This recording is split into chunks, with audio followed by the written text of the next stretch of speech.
10, 9, 8, 7, 6, 5, 4, 3, 2, 1.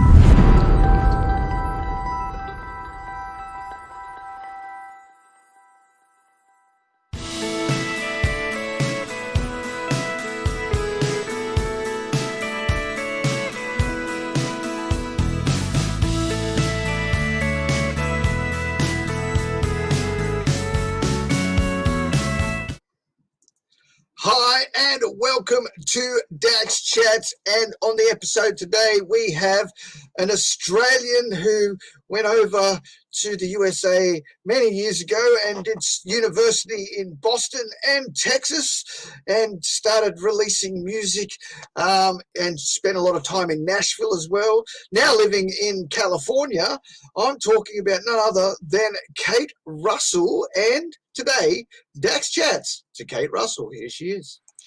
G'day, Kate. How are you? Great. How are you, Dax? I'm doing very, very well under the situation we're all living in right now. And how are things for you in this whole pandemic situation? It's insane over here. I mean, the Americans don't seem to know what they're doing at all. 1 minute they've got it contained, and the next somebody's having some party to see if they can infect each other. Have you heard about that one? I have. I can't believe these things happen. I know. Now I believe it is partly because of the Constitution. I believe that American people are jumping up and down saying it's not constitutional for them to be able to be locked away. And I don't get it. I mean, like, okay, lock yourselves away. The whole thing goes away. We can go back to normal. But the American people are like, no, it's our rights, it's our liberties. You're destroying our freedoms. And it's happening in Australia as well. I mean, Victoria's just been locked down again, so can't win. Well, you know.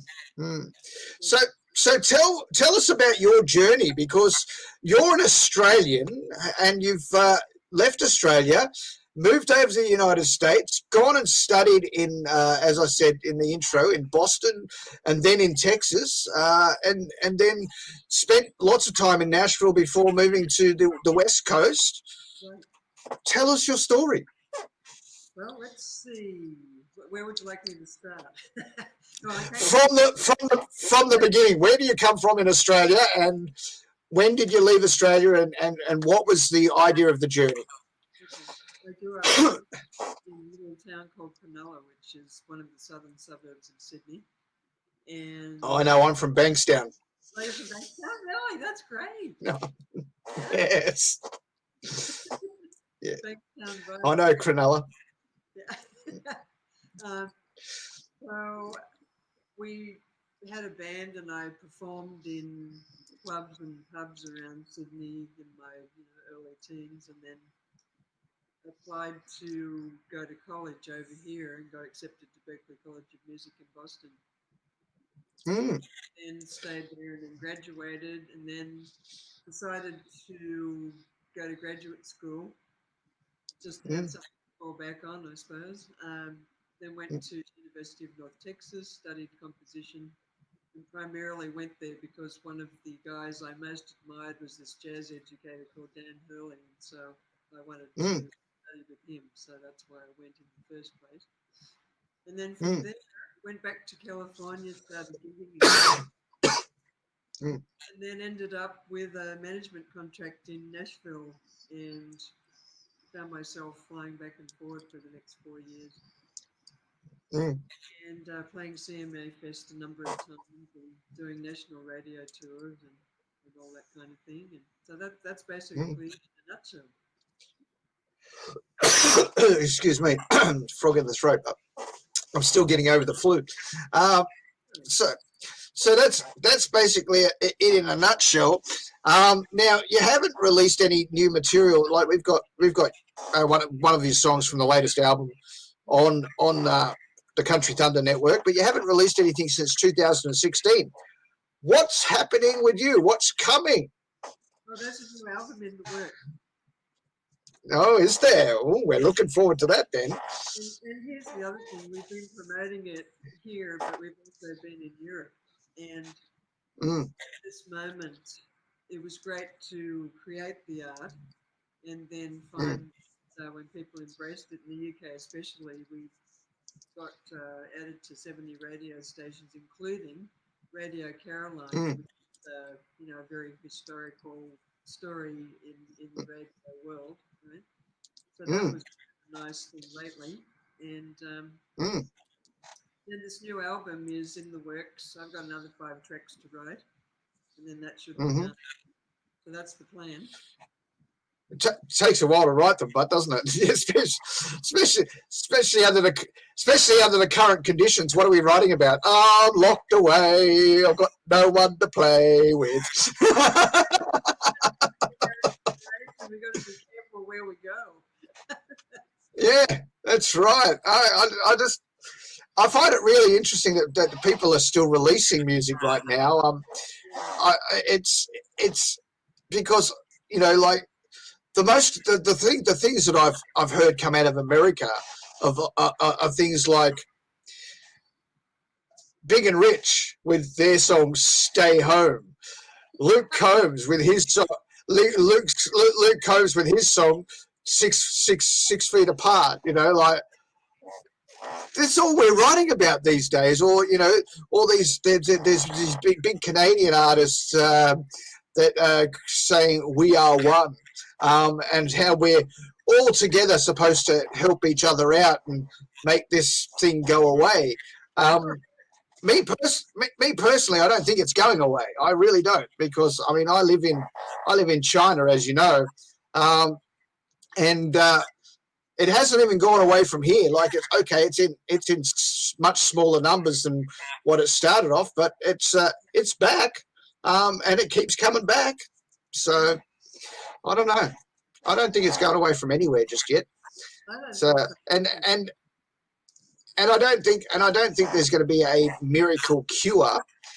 And the American government chasing a vaccine is not going to be any good either, because all we're doing is we're chasing the money, aren't we? That's all the American government's doing. It's chasing the money. I'm sorry, but President. Oh yeah. And frankly, everybody should wear a mask and just observe the protocol, social distance, do whatever necessary to get rid of it. Correct. I believe that too, but nobody wants to do it. That was a good one. And they all decided they weren't wearing masks because we don't need it. God will protect us. And then the next minute there's going to be another outbreak. For sure. Yeah, the whole for sure. And we won't talk about the what's the word? The possible second American Civil War that's about to take place. Goodness gracious, why are you still living there? Go back to Cronulla.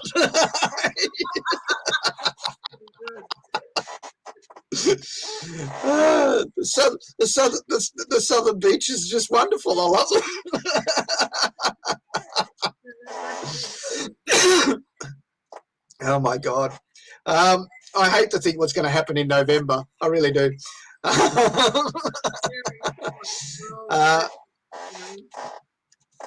Yeah. So it's a crazy world we're living in right now, and I just don't know how anybody's dealing with it, really. They are for a minute, but not for long. No, that's right. it's hard to say what's going to come. Obviously you've got a new album in the works, but however long that takes to get there because of restrictions. You've got to write the songs, then you've got to get together with people that you're not allowed to get together with because you should be social distancing. So who knows how long this new project's going to take for you? Well, that's right. We don't know. It's a never-ending story. Yeah. That's right, and it changes from day to day. Every day is different, isn't it? It's just wonderful. I know. I can't see what happens next. I just every day it's something different. I sit back here and laugh at half the stuff that's going on. It's funny. It's not funny. It's not funny for you guys. I get it, and there's so many expats Australian expats in America, and you guys aren't involved in any of this division. You guys have nothing to do with it. So it's hard for you guys because you're looking at it from an outsider's point of view, but you're right there in the thick of it. Yeah. Oh yeah. Yeah. We have to get involved. So if we don't, nothing's ever going to change. That's the thing. Well, I heard someone said to me the other day that with the whole riots and protesting and stuff like that because of that story, I'm not going to get into it, but I heard the other day that if you don't say something and if you don't do something, you're racist. All right, but under the COVID situation, if you don't do something and you want to do things your own way, you're a murderer. So, I don't know. You're either a murderer or a racist. Take your pick.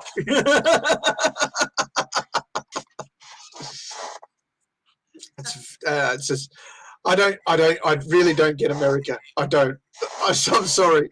One of my dreams when I was younger was obviously to live in Nashville and to be a recording artist and stuff like that. I'm so glad I'm not there. Now there's a travel ban on Americans going anywhere. But if you live here, you can't go anywhere really. There's very few places. Correct. Yeah. Correct. Even here where I am, I'm in China. I can't even go home. I can't even go home to Australia. There are absolutely no flights from China to Australia, so I can't. Yeah. So we're all stuck where we are. That's it. And I wonder how long these travel restrictions will last for, because I think it's going to take years for international travel to come back and cruise lines to come back. I think a lot more airlines are going to go broke before we start seeing international travel again. Oh, yeah. That's why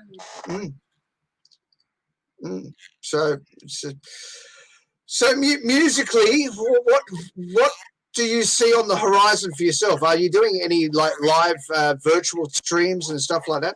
Yeah, those are coming up. We're working on doing some of that. So we'll do that.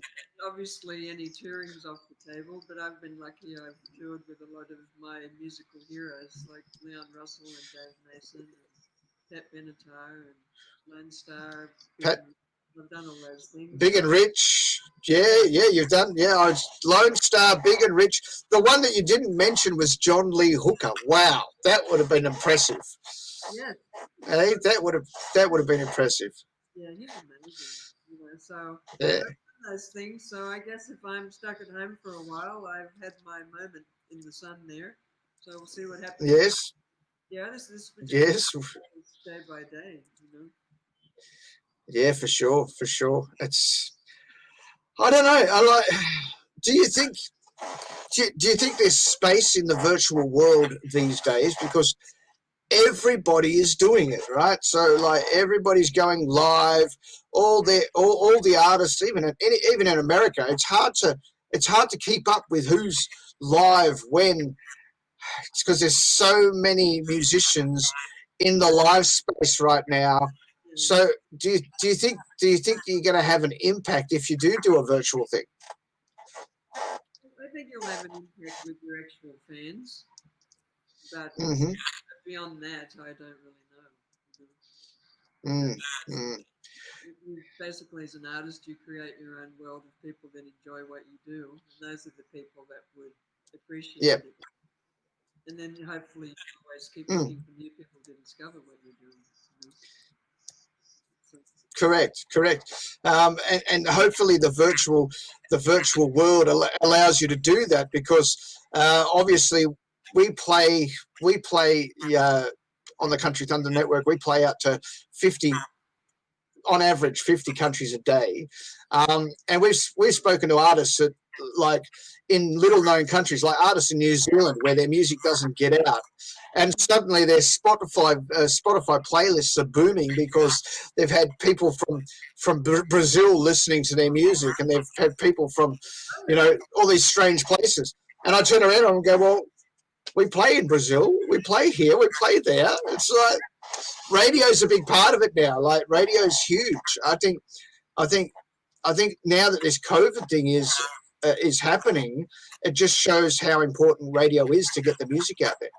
Oh, totally. And it's with the advent of all these internet stations, it's been great because you have so much more to choose from. That's the wonderful part about it. Correct. So I hope you're choosing the Country Thunder Network, because it's a brilliant station, if I do say so myself. A little plug for me.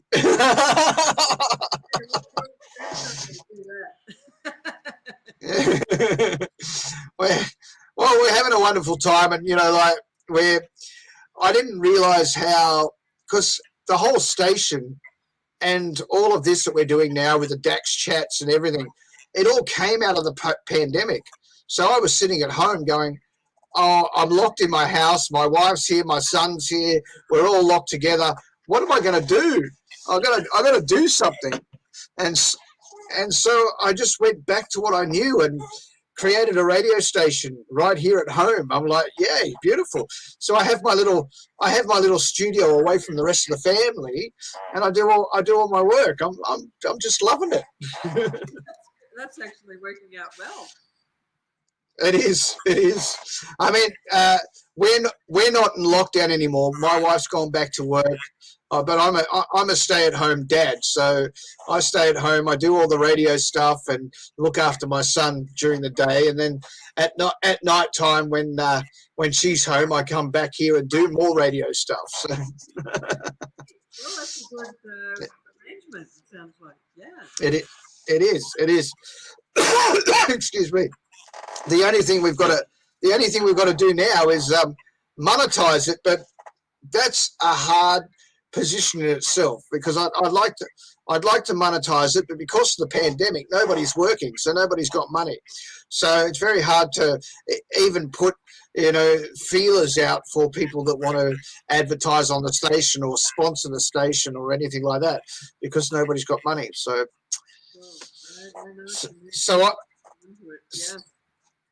So I'm in a waiting game as well to see what happens and if everything starts coming back on board, because I do want to do that, so that, obviously my wife doesn't like that, I'm running a business that's not making money.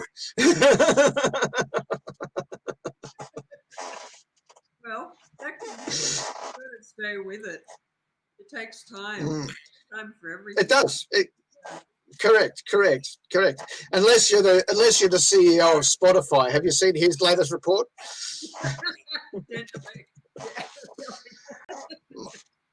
I mean, God, he's gone out on a Women of Prayer to a couple of days ago, I think, and he put this big report. He put this big thing out saying that musicians should work harder, create more, and stop whinging about what they get as far as royalties from Spotify. Well, that's interesting, isn't it? Yes, I did some. I put a post on Facebook today saying I've got nothing nice to say about this bloke, and I've always and you know throughout this pandemic, because there's been so much bad stuff being said about things, I've usually turned around and said, if you've got nothing nice to say, don't say anything at all. But today I was just like, this is just rude. You know, this guy is making billions of dollars off people who make music, and he's telling them to stop whinging about how much royalties they receive. Unfortunately, he owns a large share of the market now. And then this all He does. Napster years ago. Napster. I would go further back than that. This all started because of Steve Jobs. Steve Jobs created the iPod. He created the digital revolution. So yeah. You want to go back to that? Interesting. Okay. Yeah. Yeah. Yeah. Yeah, so good old Steve Jobs, you know, was thinking with his head and thinking, you know, we don't need a big Walkman. We can put it in a little pocket-sized thing. Great. The whole digital platforms all started because of the iPod. So there you go. That's interesting. Yeah. I like Steve. He was innovative, but I mean that's also caused some divisions against these big corporations making money off musicians. Oh, yeah, I know. That's been a whole problem in itself. The royalty issue continues to grow. Well, when you think about it, you know, I've looked at the figures, and like you get 17 cents for 100 plays. Like that's gonna feed my family. Yes. I know. I mean, to make albums, and so then you're reduced. Well, I know. Just my last single, because I don't make albums. There's no point in making albums these days. In the digital world, it's single by single. So like my last single, well, my second last single had very few streams. My last single had no streams. There you go. Because if you're a small time player, you don't get any attraction. There's no, you know, you can go and put stuff on Facebook and say, hey, add my song to your playlist. But if people aren't doing it, it's not getting any traction. That's true. I know. Not easy. Well, Yeah. The thing is, everything's opened up more, and there's a lot more people doing things now than there used to be. So it has become Yeah. Well, with the digital technology, it's become easier to do things now. I can record a whole album at home in my own studio. I don't need to go out. And get, you know, the best producers in the world to do it. I can do it right here, or I can do part of it here and then send it digitally to somebody else to create it. So, well, my newest lockdown co-write. I did a lockdown co-write when I was in the midst of lockdown, and that's now turned into a song that the co-writer is actually putting on her new album, and it was produced by Bill Chambers. I was like, whoa, Casey Chambers' dad. Yeah. That's great. I love it. So that all came out, and before the lockdown, that song was sitting on a shelf for 2 years. I started writing it in 2018. I didn't like it. I put it on a shelf and said, there you go. And then the lockdown happened. I opened the radio station. My father died. I wrote a song about my father and released that as a single. And then I started looking through my old notes, came across the song, started reworking it, and then I went, I know who's going to bring some flavour to this. Sent her a message on Facebook and said, let's do a co-write. No problem. Here's what I've got. She started sending stuff back and forward, and then we had a song, and she didn't know what she was going to do with it. And of course, I'm in China, so I can't really promote anything in Australia or even in America or anything like that. So I wasn't going to do anything with it. So I said to her, you do what you want with it. You know, if you want to put it on an album, because I knew she was writing for a new album. And she was like, I'm not sure. And then she took all the songs to Bill Chambers to produce her album. And Bill heard the song and said, oh, you got to put that on your album. That's it. You got to put that one on your album. I was just like, wow. So yeah. So we're all winning. We're all winning somehow. No matter what's happening, something good's happening. Well, that's it. You just got to make positives out of a bad situation, and you know, being stuck at home doesn't mean that you're a prisoner. Being stuck at home means you can be creative. You can actually sit down and write. You can co-write with people through Skype or Zoom or whatever platform you want to use. You can still be creative. Yeah. So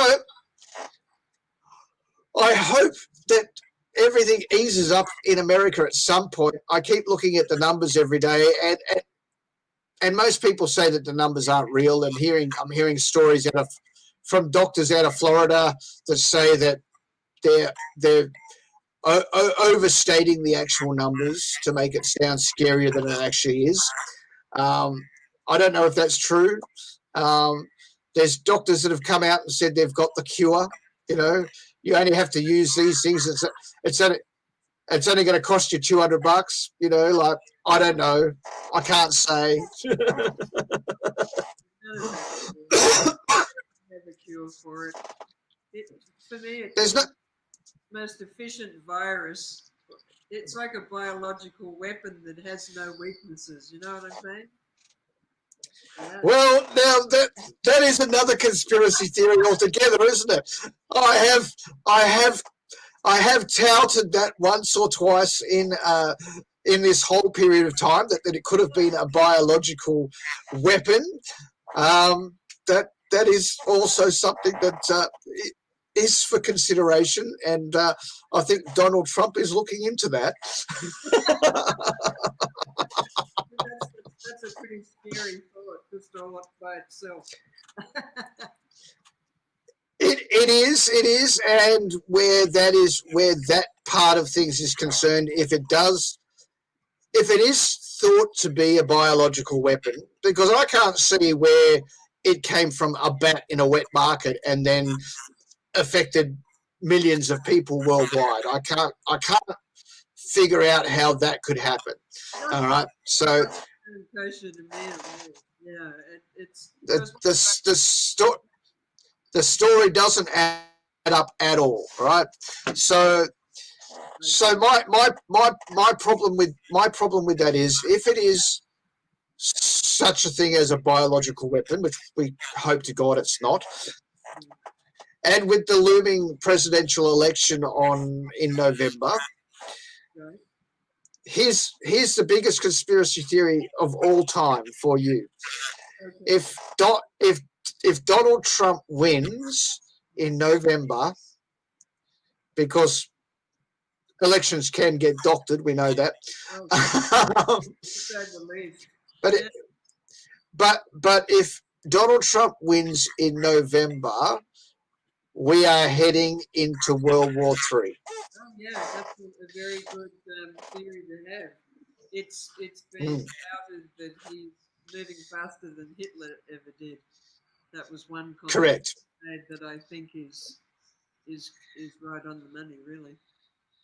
I mean, some of the things he's done, like he didn't like what the World Health Organization did with China, so he said, "That's it, no more funding for the World Health Organization." I mean, like, and he fired the pandemic team, and that's how it got so out of control here because of that. So There's just been one disaster after another. And I know, all right, and I can't say too much because China does listen, all right, but I do know that China is enlisting for their military right now. Mm-hmm. That's interesting. Yeah. It scares the hell out of me because I'm living right here, and I'm like, oh no. My wife told me she saw something, propaganda, message on the wall saying enlisting we need your help for the armed services type thing. I'm like, oh my goodness, that's not what we need. But yes, I know that now China has never been an aggressor, all right, in a military style thing. China has never actually started a war, all right, but China has done some pretty nasty things recently. Yes, right. Yeah, that's a point. Yeah. So yes, it's not a very good world to be living in right now. It's very scary, and I don't know where we're going to go from here. I don't know either. But I think it's just a wait-and-see situation. That's all we can do. Yeah, but while we're waiting and seeing, we're all freaking out. We're going, what's going to happen?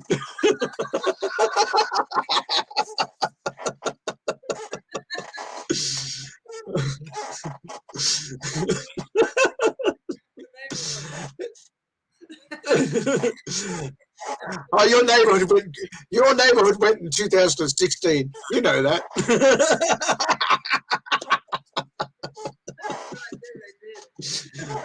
Yeah.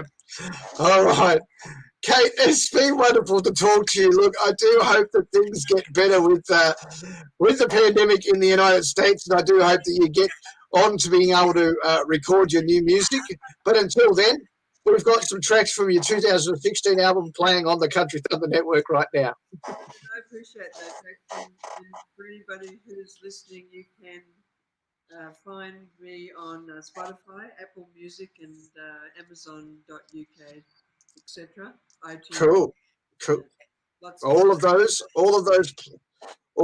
platforms, and don't forget you could also check out your website, which is KateRussell.com, 2 S's and 2 L's. That's right, KateRussell.com for sure. Okay, so thank you for taking the time at like midnight. It's almost it's now 12:30. Time for you to go to sleep, darling.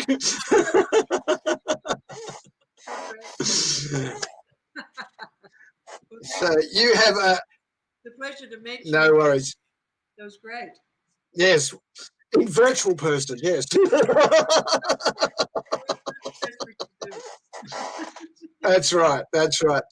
Well, you have a great night's sleep, and thank you very much for your time. Okay, take care. No worries. That was Kate Russell. Her one of her tracks, Dynamite, is playing on the Country Thunder Network right now. You can request it on our player on the website, or you can vote for it on the Country Thunder 20. Until next time, this is DJ Dax for Dax Chats signing out.